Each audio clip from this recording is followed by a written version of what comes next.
네, 시청자 여러분 안녕하십니까? 월간 서울경제TV 신유정입니다.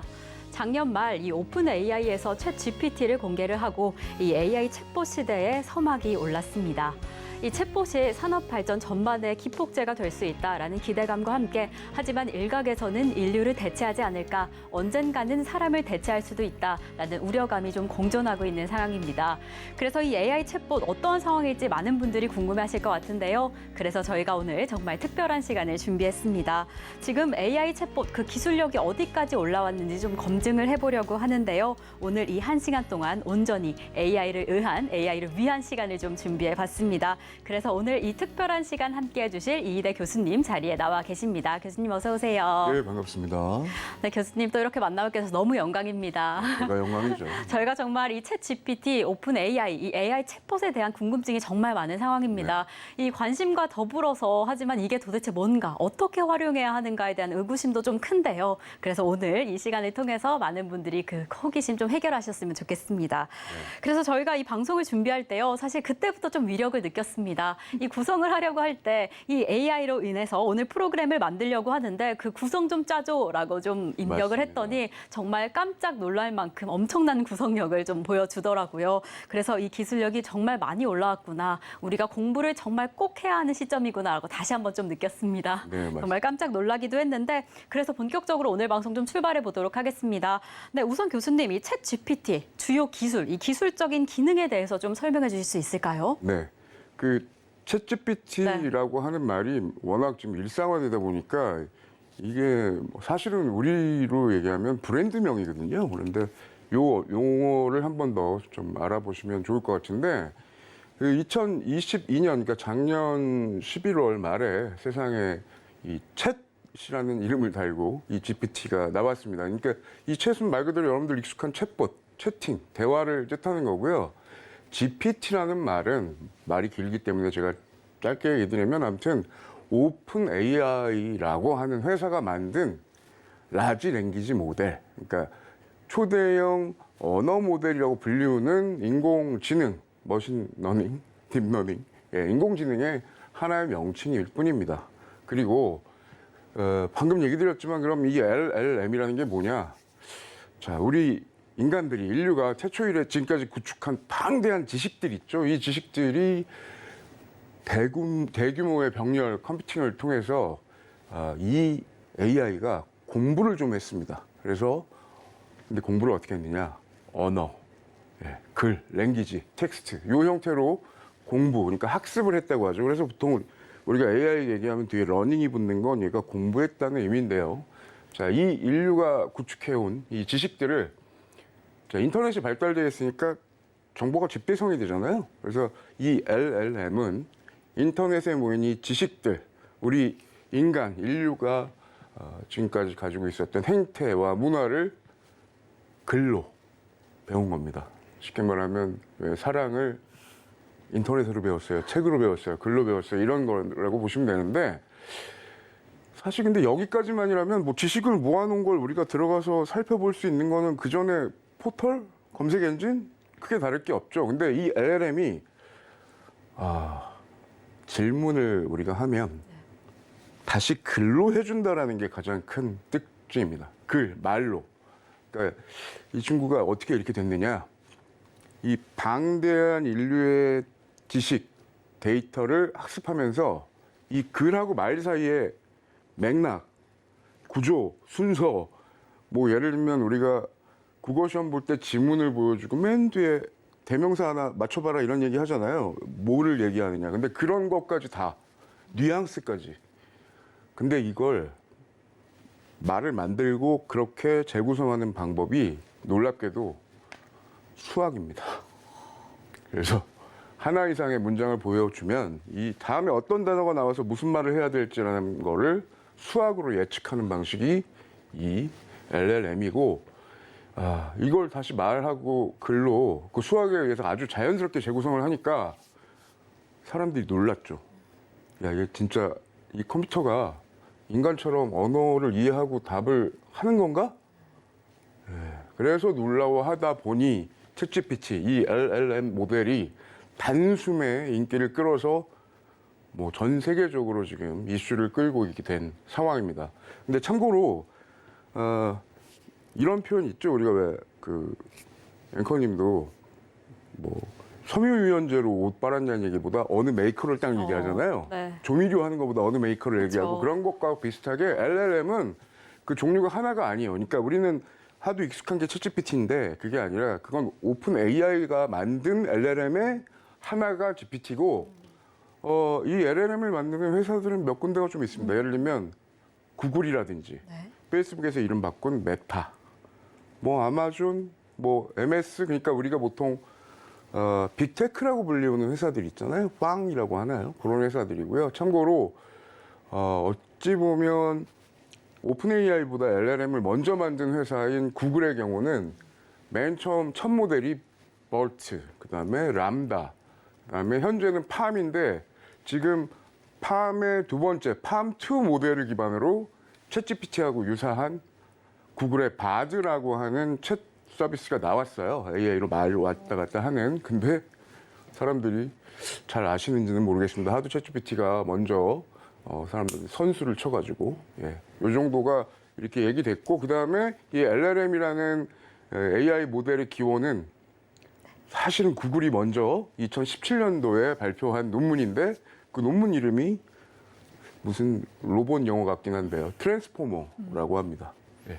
그리고 분명히 구글이 먼저 시작해서 어떻게 만들면 된다는 것까지 논문으로 다 발표하고 이름도 정했던 이 트랜스포머가 오픈 AI라는 회사에서 먼저 그대로 레시피를 갖다가 챗봇에다 이어서 빨리 개발을 해버린 바람에 사람들이 다 LLM 하면, 즉 말하는 인공지능 하면 다 챗GPT라고 알게 된 상황입니다. 네, 어찌 보면 이 챗GPT는 고유 명사처럼 이 오픈 AI 챗봇을 말하는 이 서비스 명이다라고 이해하시면 될 것 같고 맞습니다. 정말 글로 말로 대답을 해준다는 것이 정말 혁신적이다라는 생각이 들었습니다.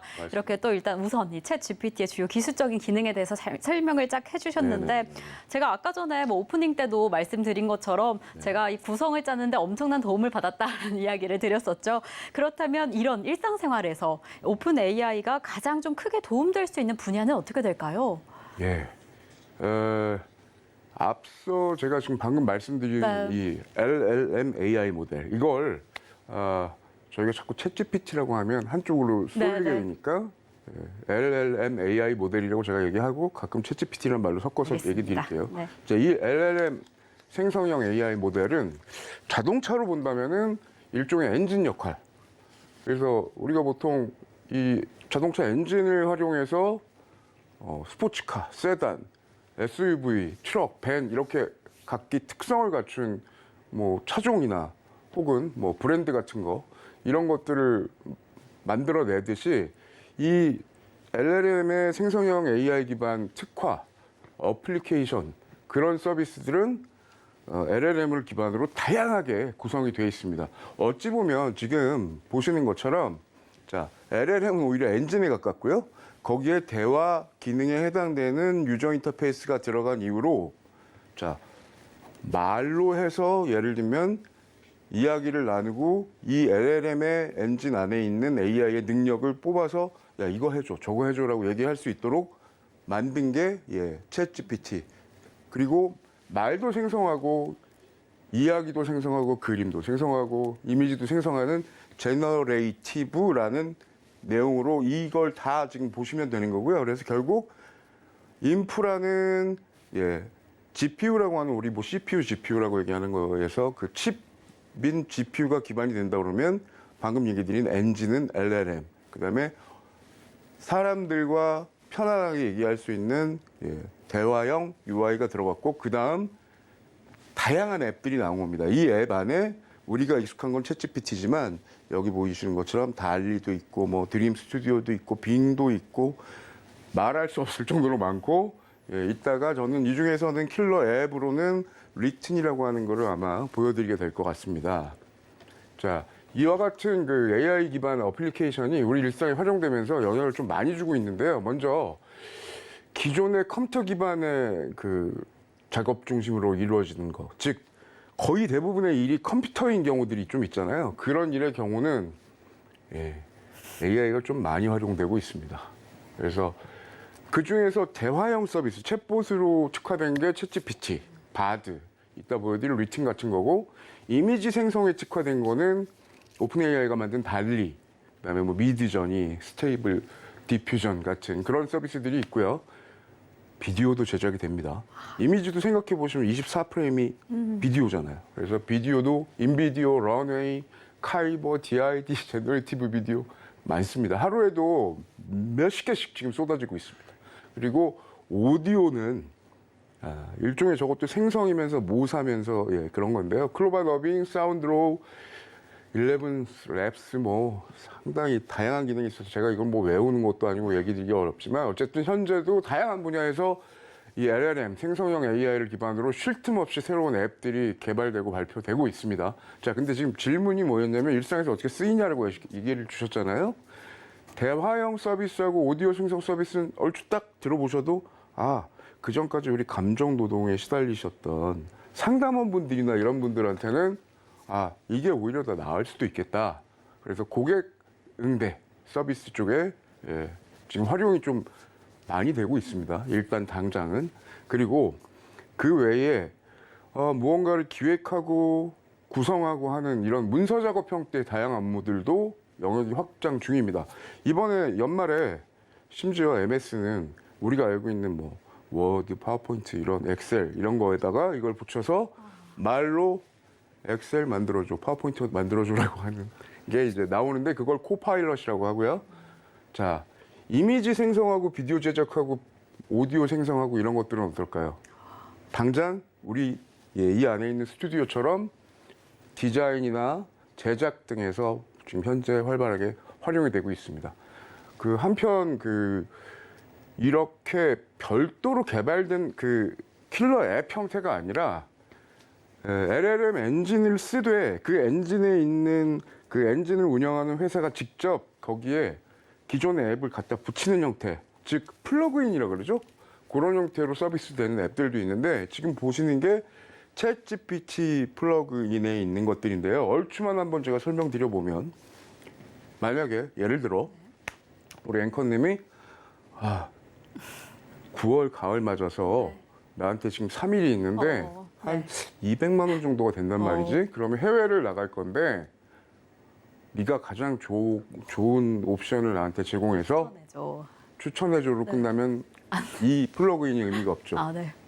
예약해주고 쇼핑도 다 선 결제하고 말로만 하시면 이게 플러그인입니다. 그러니까 방식이 두 가지죠. 별도의 앱을 만들 수도 있고요. 그다음에 얘한테 앱을 정착시켜서 쉽게 말하면 그 뒤는 앱이 원래 했던 일을 하도록 만드는 그런 형태가 있다고 보시면 될 것 같습니다.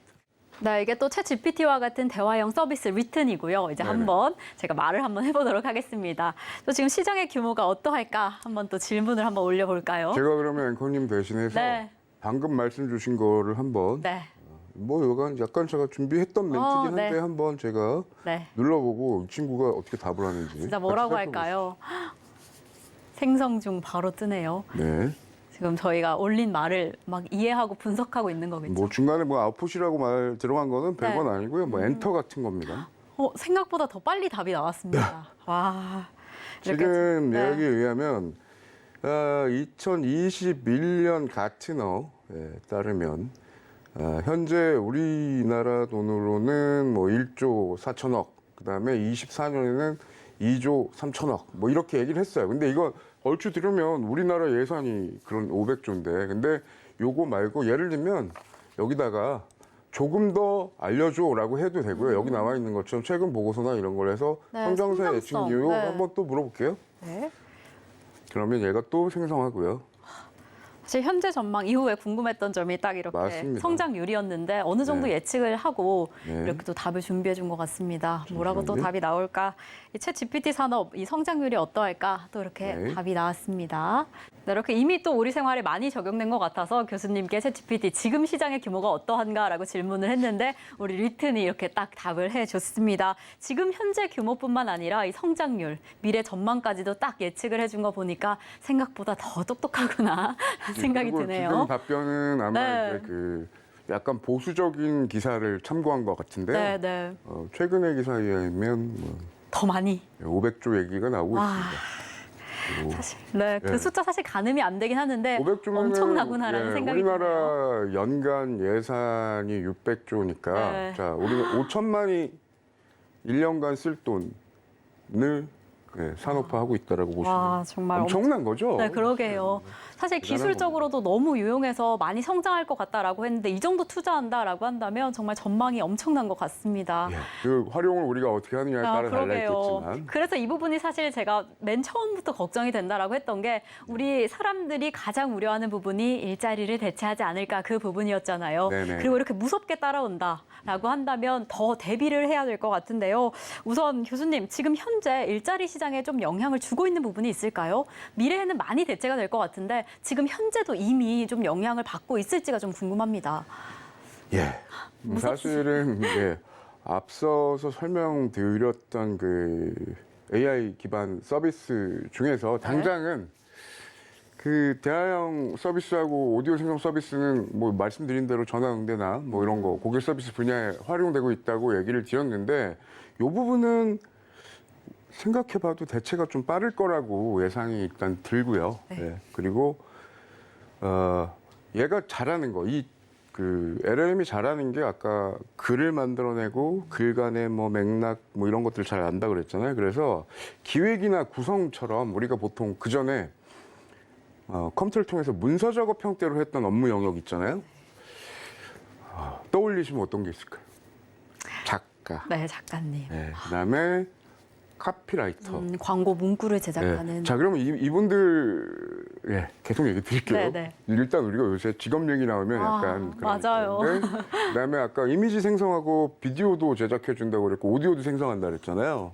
그러니까 이쪽 서비스는 디자이너 영역, 그다음에 이제 예전으로 치면 이제 3D나 이제 그래픽 쪽 관련된 부분에서 AI하고 현재는 이거 표현이 참 애매해요. 근데 협업이 더 많이 일어나고 있고요. 협업, 그다음에 대체가 조금씩 일어나고 있는데 다만 이걸 어떻게 얘기하면 좋냐면 만약에 우리가 보통 일을 할 때 보면 초급, 중급, 고급 이런 말을 하잖아요. 고급이 시니어라고 한다면 지금 초급에서 중급 수준? 자, 점수로 따지면 100점에서 70점, 80점 정도까지는 해주는 그런 업무에서 일자리에 이런 현상들이 나타나고 있는 거는 사실입니다. 근데도 현재로는 예를 들면 작가다 그러면 작가 일을 누가 소설로 다 써주고 이런 게 아니라 자료 조사해줘라는 거는 여기다 시키면 되는 거잖아요. 그럼 이건 일종의 뭘까요? 협업이죠. 그래서 같은 영역이지만 이걸 대체와 협업은 좀 다른 거고 오히려 기성의 관련 직업에 있는 분들이 협업 개념으로 접근하셔서 활용을 많이 하시는 게 능률을 더 올릴 수 있지 않느냐라고 그렇게 보고 있습니다. 이렇게 협업의 분야로 할 수 있다라고 이야기해 주셨는데 현재는 그렇다라고 한다면 미래 취업 시장에는 좀 어떠한 영향을 미치게 될까요? 일단은 단순 반복형 작업의 경우는 아까도 얘기 드렸지만 더 빠르죠, 이쪽이. 그러니까 그거는 대체할 업무 영역으로 점차 넓어진다라고 하는 거를 우리가 아니라고 하기는 조금 어렵지 않을까라는 생각을 좀 하게 되고요. 그럼에도 불구하고 그 미래라고 얘기를 주셨기 때문에 과거 그럼 우리 인류도 그때마다 이번 AI처럼 그 패러다임이 바뀌는 기폭제 기술적인 어떤 선진 현상들이 있었잖아요. 그때 그러면 어땠었지? 라는 걸 한번 그래도 볼만하지 않겠습니까? 그래서 보시면은 유명한 그 미래학자 피터 드러커라고 하시는 분이 벌써 이 책을 내신 지가 좀 됐는데요. 그 책 이름이 단절의 시대입니다. 단절의 시대. 뭐 우리 한글로 얘기를 했습니다만 어쨌든 거기서 자, 이거 한번 보실까요?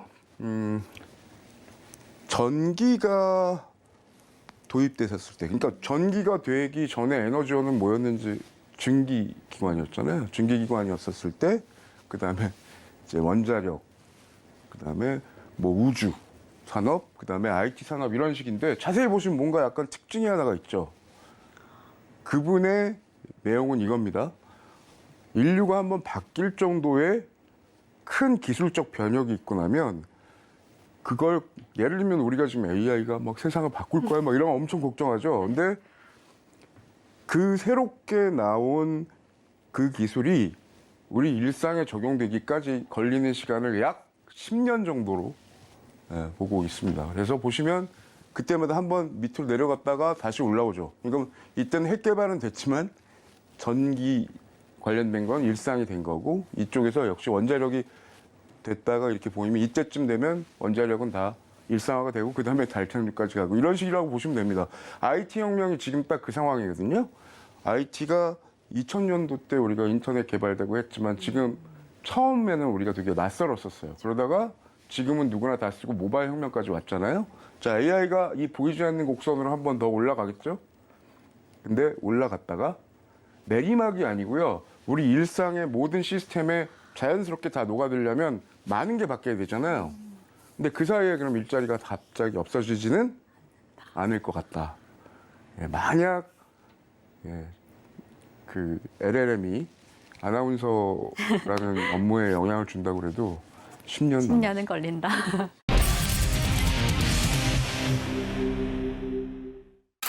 생각보다 더 너무 좋은 기술력 때문에 불안함을 느끼시는 분들이 정말 많으셨을 것 같아요. 좀 무섭기도 하고 두려우셨을 것 같은데 지금 교수님께서 설명해 주신 것처럼 과거에 이렇게 큰 변화가 있을 때 새로운 패러다임이 우리 사회에 들어올 때까지 10년 정도의 시간이 필요하다라고 합니다. 걸린다라고 합니다. 그래서 이 기간 동안 이 우려감보다는 잘 대비하시는 게 너무 중요할 것 같습니다.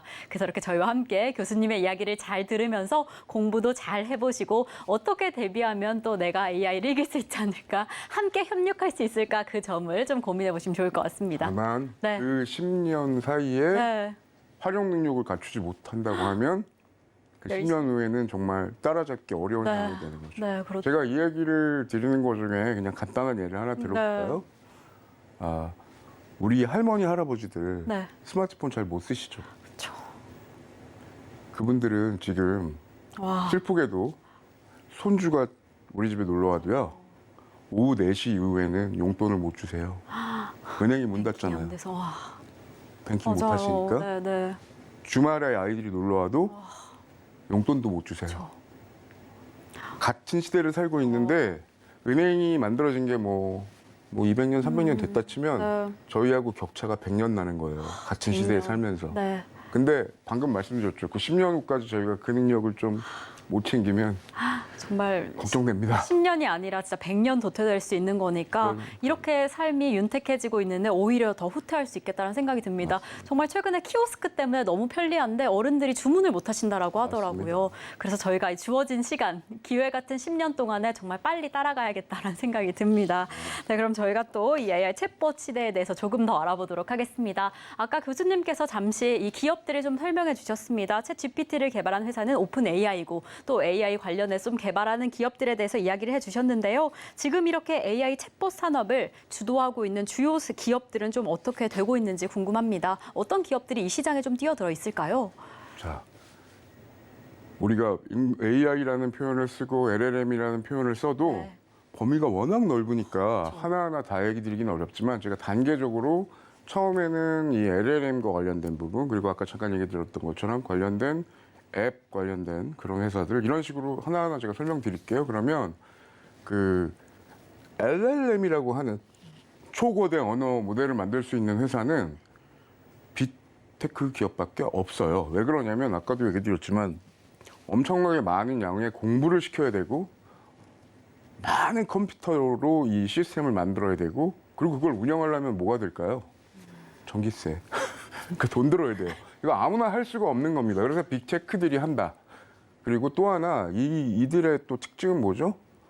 방금 얘기 드렸던 어떤 규모의 경제에 해당되는 그런 인프라적인 투자뿐만이 아니라 최고의 인재들을 데려와야 될 거 아니에요.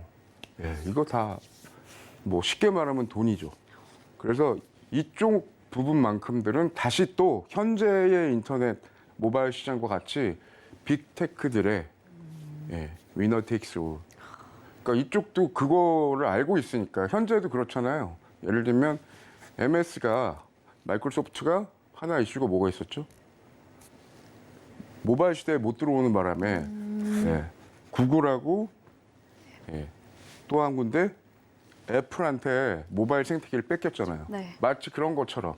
예, 그래서 이쪽 비즈니스는 승자가 나올 때까지 1등이 돼야 되는 그런 시장이라고 보시면 될 것 같고, 다만 LLM을 하는 순간 어쨌든 이거 운영하는 거 돈이 든다 그랬잖아요. 그래서 유료화 얘기를 하긴 하는데 마치 우리가 예전에 플랫폼들이 처음에는 약간 가격을 싸게 진행하는 것처럼 유료화를 금방 세게 하지 못할 것 같고, 그리고 나서 거기에 아까 플러그인들 같은 거 붙는다 그랬잖아요. 그게 이제 활성화가 되면 수수료 같은 걸 좀 받지 않을까, 그렇게 지금 보고 있고, 다만 방금 설명드린 것처럼 구글이나 애플에서 먼저 그 모바일 생태계를 만들고 거기에 앱 회사들이 들어갔어도 그 회사들도 잘 됐죠.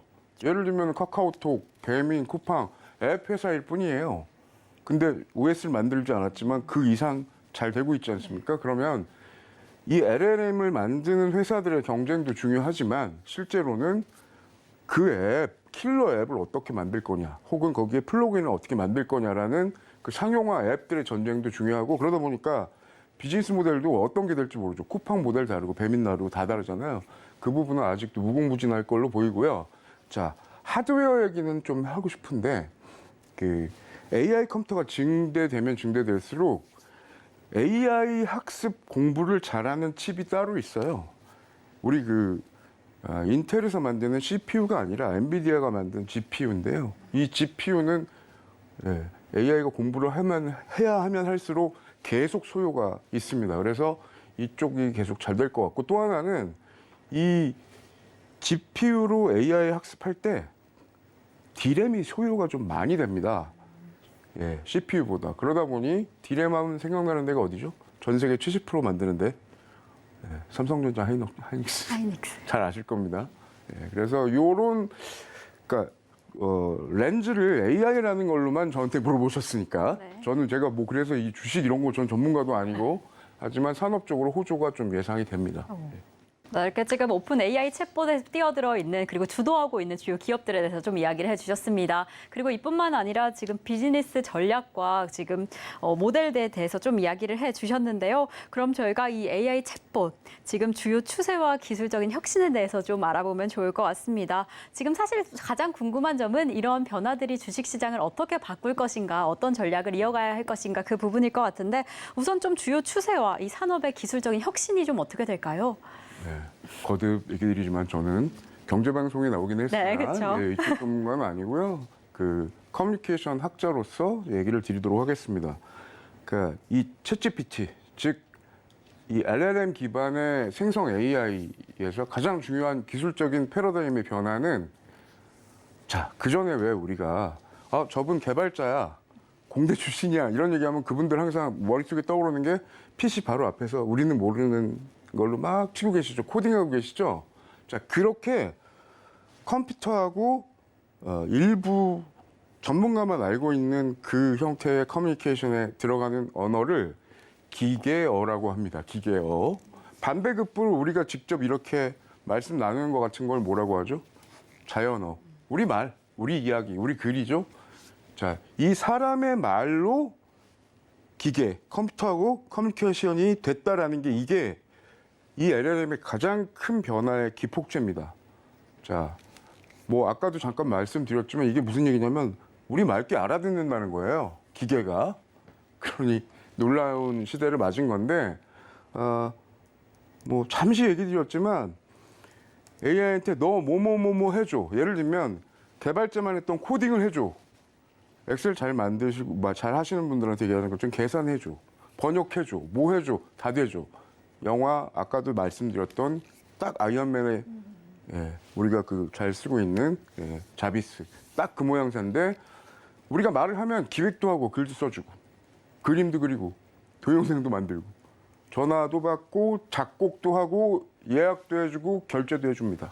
말을 하면. 지금도 검색으로도 되긴 되지만. 그래서 여기서 이슈는 그럼 자세히 보시면 2000년대의 인터넷 개발 이후에, 인터넷이 우리 상용화가 된 이후에 20여 년 동안 우리한테 제일 익숙한 게 뭐죠? 나도 모르게 검색창에서 서치를 하고 있죠. 근데 이게 서치, 영화도 있습니다, 서치가. 근데 검색의 시대에서 어찌 보면 말, 글, 프롬프트의 시대, 인터페이스가 변화하는 기점인 거죠. 그래서 뭐 아까 제가 10년이 있다고 얘기 드렸지만 네. 그럼에도 불구하고 궁극에는 변한다라고 보면 포털이라고 불리던 기존의 검색 기반의 주요 서비스들 있지 않습니까? 어디를 특정할 이유는 없고 이런 흐름에서 우리가 컴퓨터를 대하는 방식이 바뀔 거라는 거죠. 그래서 근데 문제는 만약 검색과 관련된 걸로 그간 비즈니스 모델이 다 갖춰져 있을 거 아니에요, 인터넷 비즈니스가. 그게 바뀔 확률이 있겠죠. 네. 왜냐하면 우리 보통 검색하시면 예를 들면 우리가 꽃 배달 치시면 어떻게 돼요? 맨 앞에 광고부터 쫙 뜨잖아요. 그게 다 광고 모델인데 그런 거 쉽지는 않습니다. 그래서 그쪽으로 시장이 한번 바뀌지 않을까라는 지금 저는 LLM을 통해서 테크 비즈니스가 어떻게 바뀔까에 대해서 조금 좁혀서 얘기 드리긴 했습니다만 어쨌든 저는 기존의 좀 이쪽 전문가는 아니지만 시장 전망을 굳이 제 입장에서 커뮤니케이션 학자의 입장에서 얘기한다면 기계어로만 진행되던 인터넷 사용, 모바일 사용, 우리와 컴퓨터를 대하는 방법의 체계가 말로 변화했을 때 이후에 어떤 것들이 바뀔까라는 걸 한번 상상해 보시고 그쪽에서 전망을 찾으시면 좋지 않을까 합니다. 자, 뭐 잠깐 앞에서 얘기 안 했지만 의료 같은 경우나 신약을 개발한다거나 하는 경우도 그런 모든 데이터를 얘한테 너 한번 검색해봐. 뭐 이렇게 얘기할 수 있겠죠. 아주 간단한 예를 하나만 더 들어드리면 구글에서는 그러니까 특정 병에 걸리신 분들의 뼈 엑스레이를 얘한테 집어넣었어요. 상당히 많은 양을. 그리고 뭐라고 얘기했을 것 같습니까? 특징이 뭔지 알아줘봐. 그러면 나중에 그 데이터를 가지고 그 병을 진료하는 데 쓸 수가 있겠죠. 그러니까 어떻게 될지는 모르겠습니다. 그거 물론 지금도 검색으로 하면 어떻게든 하긴 하겠지만 이게 일이 바뀐다고 보시면 됩니다. 예. 네, 기존에 저희가 너무 익숙하고 많이 사용하던 이 기존의 검색 포털에서는 가끔씩 의도와 다른 결과가 나오기는 했었는데 지금 이렇게 기계어를 입력하고 자연어가 나오는 커뮤니케이션이 이루어진다라고 한다면 정말 혁신이 이루어질 것 같습니다. 그래서 뭐 얘기해 주신 거는 기존의 검색에 혁신이 있겠다라고도 이야기해 주셨지만 뭐 의료, 신약 분야에서 상상치도 못한 좀 변화가 일어나지 않을까라는 생각이 드니까 다양한 분야에서 어떤 변화가 일어나게 될지 저희와 함께 체크해 보시면 좋을 것 같습니다. 이렇게 또 챗GPT뿐만 아니라 AI 챗봇에 대해서 이야기를 나누고 있는데요. 사실 어떻게 공부해야 되나, 이 부분을 어떻게 좀 잘 이해할 수 있을까, 그 부분을 좀 궁금하실 것 같아요. 이렇게 교수님의 이야기를 잘 들으면 되겠지만 이 이외에 좀 전략을 짜고 싶다라고 한다면 어떻게 이 분야를 더 공부하실 수가 있을까요? 예, 사실은 특히나 투자하시거나 이런 분들 입장에서 혼란스러우실 것 같아요. 맞아요. 정보가 너무 오히려 또 과다하잖아요. 맞습니다. 그러면 코어가 될 만한 정말 참고하실 만한 내용들은 잘 생각해 보시면 AI 사업이 잘 돼야 본 기업도 잘 되는 회사들도 있지 않을까요? 예, 그 회사들이 예를 들면 앞서 잠깐 얘기 드렸지만 이 AI와 관련된 유관 산업군들이 있다 그랬죠. 아까 LLM 만드는 회사들, 하드웨어 관련된 GPU 관련된 회사들, 그리고 기타 그걸로 앱을 뭐 만들어야 되는 이런 회사들. 그냥 쉽게 말하면은 뭐 구글이나 MS 같은 경우는 지금 직접 운영하고 있고요. 하드웨어 만들고 있는 회사는 엔비디아, 삼성 이런 홈페이지에 가보면 AI 관련돼서 설명이 제가 본 중에 논문 수준 이상입니다. 그래서 상당히 그 부분 가지고 공부하시면 좋을 것 같고요. 그리고 또 AI 기술이라는 건요. 예를 들면은 어느 개발자나 연구자가 유명한 새로운 기술을 내놨다 그러면 그건 아직은 실험실 단계일 수 있거든요. 자, 그럼 이게 실제로 잘 될지 안 될지는 전 세계에 있는 모든 개발자분들이 직접 한 번씩 해보고 그 평가나 장점, 단점에 대해서 자꾸 얘기를 해서 교류가 돼야 그 논문에 나온 기술의 품질이 올라지거든요. 그러니까 쉽게 말하면 오픈 소스라는 얘기입니다. 그래서 전 세계 개발자들이 오픈 소스를 가지고 야 이건 괜찮은 것 같고 이건 별로고 좋은 것 같고 앞으로 이러면 잘 될 것 같아라고 하는 의견을 모아놓는 일종의 우리로 치면 뭐랄까요 네이버 카페 같은 개발자 커뮤니티가 있어요. 거기가 GitHub인데요. 이 사이트를 살펴보시는 것도 도움이 좀 많이 될 거라고 저는 보고, 사실은 모든 건 다 논문들이 나오면 그 논문에 부속 기술이 붙는 거라서 그 유명한 그런 그 AI 관련된 논문이 발표되는 것들을 좀 보시면 조금 빨리 될 것 같습니다. 그리고 다 귀찮으시면 네. 챗GPT에 어, 바드에 한번 물어보시면 네. 답해 줍니다. 그렇게 답을 해줄까요? 하시면 저도. 될것 같습니다. 쉽게 그래서- 말하면 이 네. 말 알아들으니까 네. 이렇게 제 얘기도 있고 유튜브도 있고 모든 네. 홈페이지도 좋지만 네. 직접 물어보셔도 될 것 같아요. 네, 이렇게 해당 산업 분야 투자를 위해서 어떻게 공부해야 할까라고 했을 때 또 교수님께서 우선 유관 산업군을 좀 꼽아주셨습니다. 뭐 구글, MS, 엔비디아 그리고 삼성과 같은 기업을 꼽아주시기도 했고, 그리고 이게 궁금하다라고 한다면 직접 물어보자. 지금 네, 제가 뭐, 방금 네. 한번 물어봤어요. 네, 네, 뭐라고 챗GPT나 답했어요? 바드와 같은 AI 관련된 정보를 네. 잘 공부할 수 있는 출처 좀 알려줄래? 그랬더니 보시는 것처럼 각각의 홈페이지도 알려줬고요. 오. 관련 기사 링크, 뉴욕타임즈, 오, 네. 네, 블로그 글 중에서도 포브스에 있는 것들 네.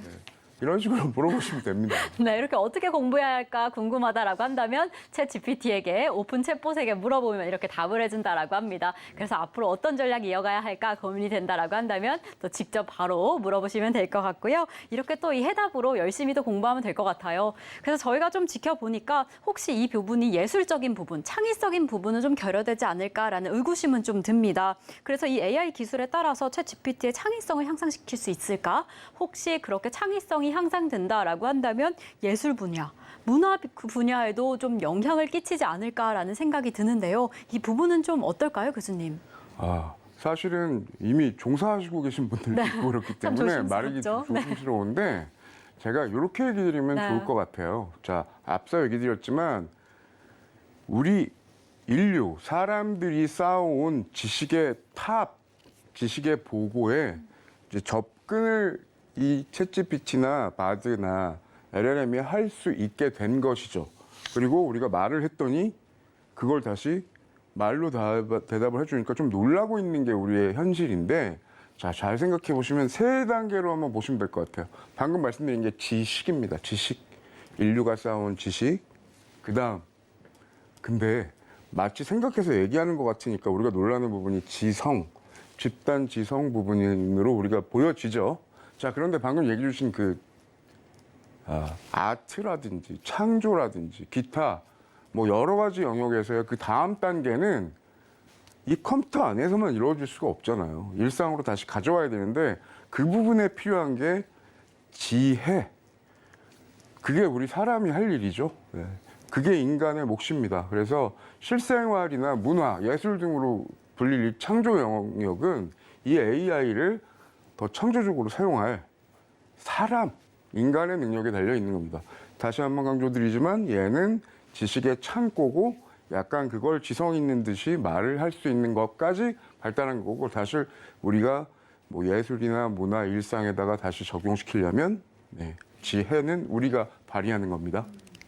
또 사실 아까 일자리가 대체될 것이다라고 이야기를 했을 때 협력이란 단어도 써주셨고요. 그래서 분명히 우리의 역할도 있을 것으로 보여집니다. 그리고 또 인간의 존엄한 그 지혜라는 분야는 또 넘볼 수 없는 것이니까요. 이 부분을 잘 가지고 함께 잘 살아가면 되지 않을까라는 생각이 듭니다. 특히나 아까 얘기 드렸던 것처럼 네. 특히 방금 말씀 주셨던 문화 예술 분야에서 네. 아티스트 분들이 약간 뭐 이런 걸 많이 느끼시는 것 같아요. 근데 맞아요. 지금은 딱 우리 앵커님 얘기해 주신 것처럼 내 자리 이런 걸 얘기하시기보다는 얘를 활용해서 더 고급의 퀄리티가 있는 작품을 만들어내는 쪽으로 포커스를 맞추셔가지고 네. 협업한다라는 느낌으로 하시는 게 의미가 있을 것 같습니다. 네, 이렇게 예. 잘 활용하고 이해해서 충분한 협력을 통해서 더 좋은 결과를 만들어낼 수 있으면 좋을 것 같습니다.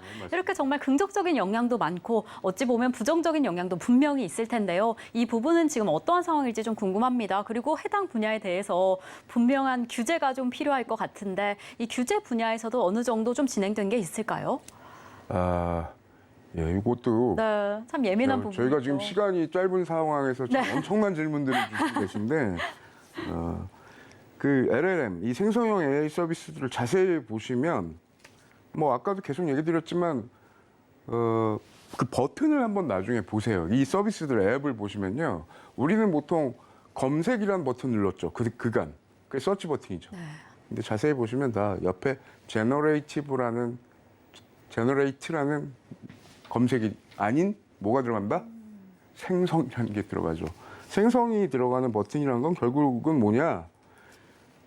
이 AI가 아주 그럴듯하게 예를 들면 우리 앵커님 목소리도 좀 집어넣고 시킨 다음에 생성 누르면 비슷하게 그럴듯하게 생성되고요. 제 사진도 그렇고. 그런데 이 덕분에 아주 익숙한 부정적 영향 하나가 있습니다. 진짜가 아닌데 진짜처럼 만드는 진짜 같은 가짜. 딥페이크라는 말 기억하시죠? 이게 사실은 이미지, 동영상, 음악, 모든 걸 다 생성이 가능하다 보니까 그리고 이 목적 자체가 그럴듯하게 만드는 거란 말이에요. 그러다 보니까 어디까지가 진실이고 어디까지가 거짓인지 사실 구분이 점점 어려워지는 게 지금 기술적 진화의 솔직한 상황입니다. 자, 예를 들면 정말 안 좋은 쪽으로 얘기하자면야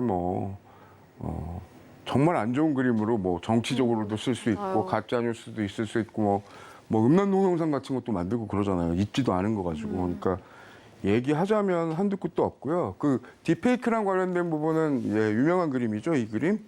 오바마 대통령이 트럼프를 비난한 것 같은 그림처럼 딥페이크 얘기가 나왔던 건데요. 이게 우리가 지금 생각하고 있는 거지만 자, 그러면 실제로 어떤 일이 있을 수 있는지 제가 엉뚱하지만 리튼으로 이 생성 기능이라는 게 뭔지 한번 보여드려 볼까요? 네, 좋습니다. 자, 놀라실 것 같은데. 네, 진짜 자, 또 리튼 서울 상암에 자, 제가 다시 쓸게요. 네. 서울 상암동에 위치한 서울 경제 TV의 네. 상공을 오. 한번 해볼까요? 날아가는 슈퍼맨 그려줘.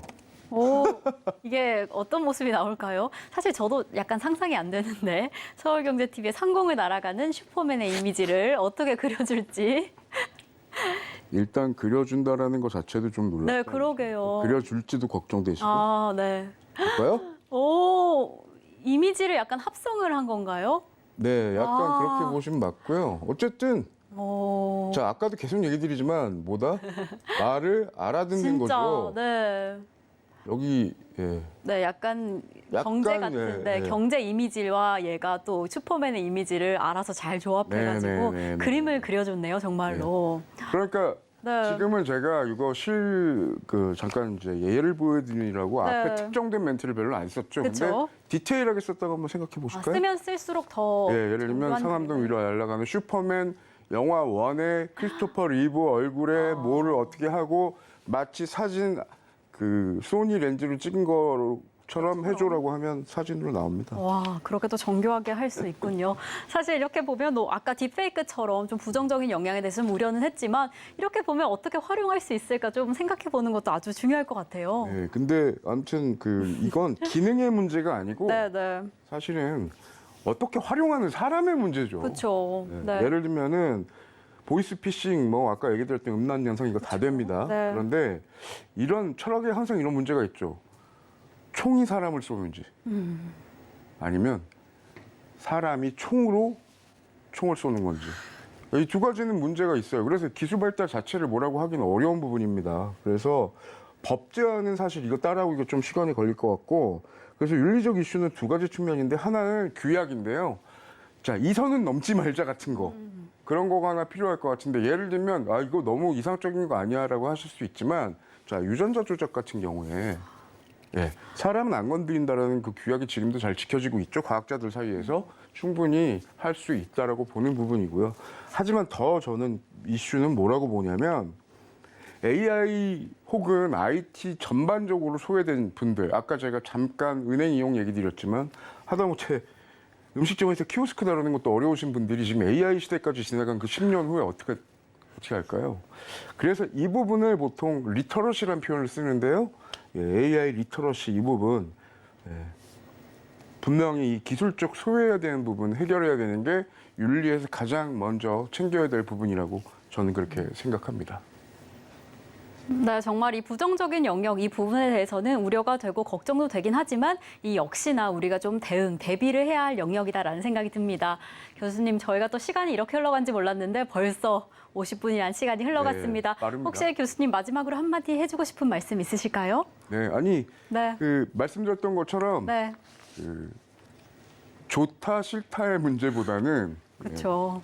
지금 현재 IT 능력이라고 하는 부분이 얼마나 중요한지가 화두가 점점 될 것 같습니다. 그래서 지금 관심 있으신 분들 쉽게 말하면 기사로 챗GPT를 배우지 마시고 직접 들어가서 로그인 해보시고 하나라도 해보시면 나만의 AI를 다루는 방법, 그 능력을 키우실 수 있을 거라고 생각합니다.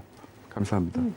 네, 감사드립니다. 이렇게 또 이 영역이 예상보다 더 빠르게 확장하고 있고 또 확장될 전망이니까요. 저희가 정말 더 대비가 필요할 것 같습니다. 그리고 아까 이야기해 주신 것처럼 어찌 보면 10년이라는 그 시간의 기회를 줬으니까요. 이 시간 내에서 어떻게 더 잘 적응할 수 있을지 조금 더 고민해 보시면 좋을 것 같습니다.